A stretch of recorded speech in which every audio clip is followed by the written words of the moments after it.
Most Australians have no idea how much they're actually paying in super fees every year.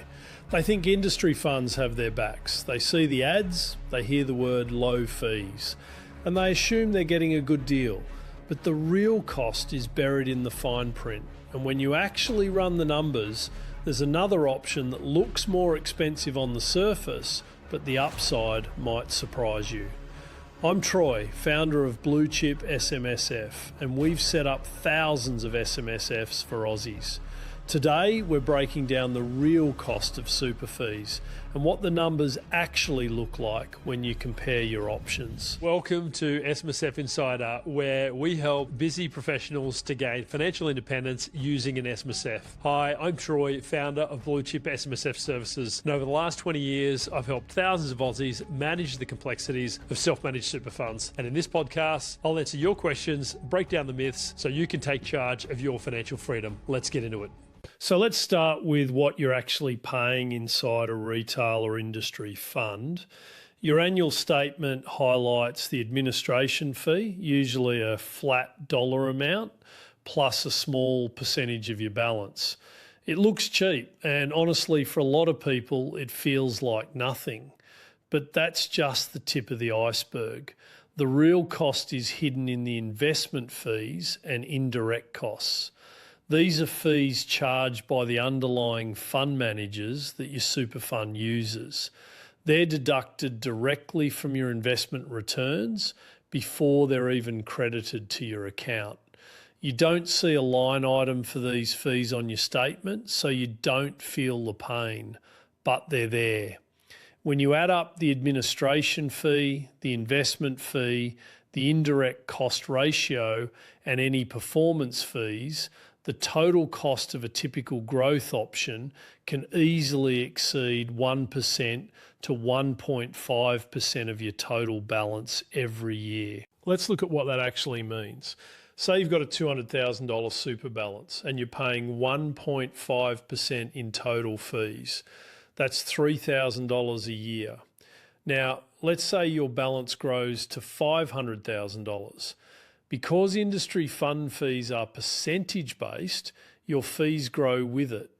You're now paying $7,500 a year, and you probably haven't noticed because nothing on your statement has changed. Over a 20-year period, that percentage-based fee structure quietly compounds against you. A 1.5% fee doesn't sound like much, but over decades, it can consume hundreds of thousands of dollars of your potential wealth. You're effectively paying a significant premium for a one-size-fits-all investment strategy. Just quickly, guys, if you're a busy professional, fed up with traditional super funds and overwhelmed by the setup of your SMSF, we can help. Book in a call with my team using the link in the show notes, and let's build your future on your terms. Now, back to the episode. Now, here's where it gets interesting, and this is the part that surprises a lot of people. There's another structure that's often dismissed as too complicated or too expensive, a self-managed super fund. And yes, there are upfront costs involved. There's an annual tax return, an independent audit, and ongoing administration. On paper, it can look like more work and more money, but the cost structure is fundamentally different. Unlike industry funds, the core administration and accounting costs of an SMSF are generally fixed dollar amounts, not a percentage of your balance.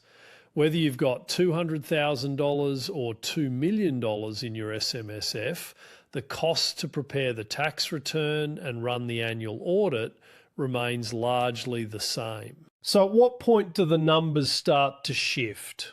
Well, it depends on your specific situation and the investments you hold. Many professionals suggest that once your combined super balance reaches around $200,000 to $250,000, an SMSF can become cost competitive with an industry fund.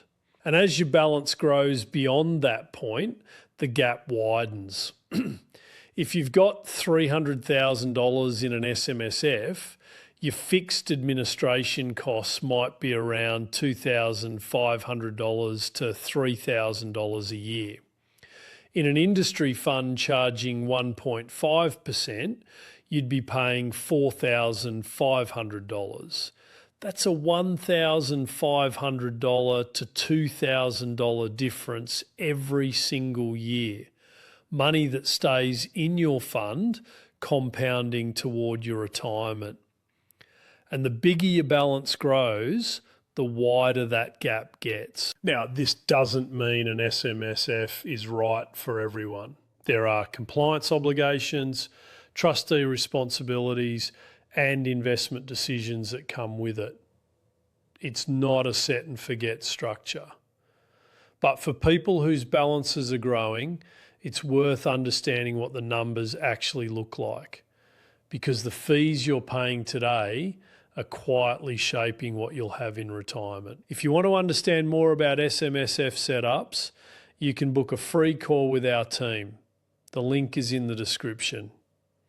Thanks for watching, and I'll see you in the next one. Thanks for tuning in to this episode of SMSF Insider. If you got value from this, make sure you subscribe so you never miss the strategies we share to help you take control of your financial future. Find us on socials at Blue Chip SMSF or book a call with our team to see if we can help you.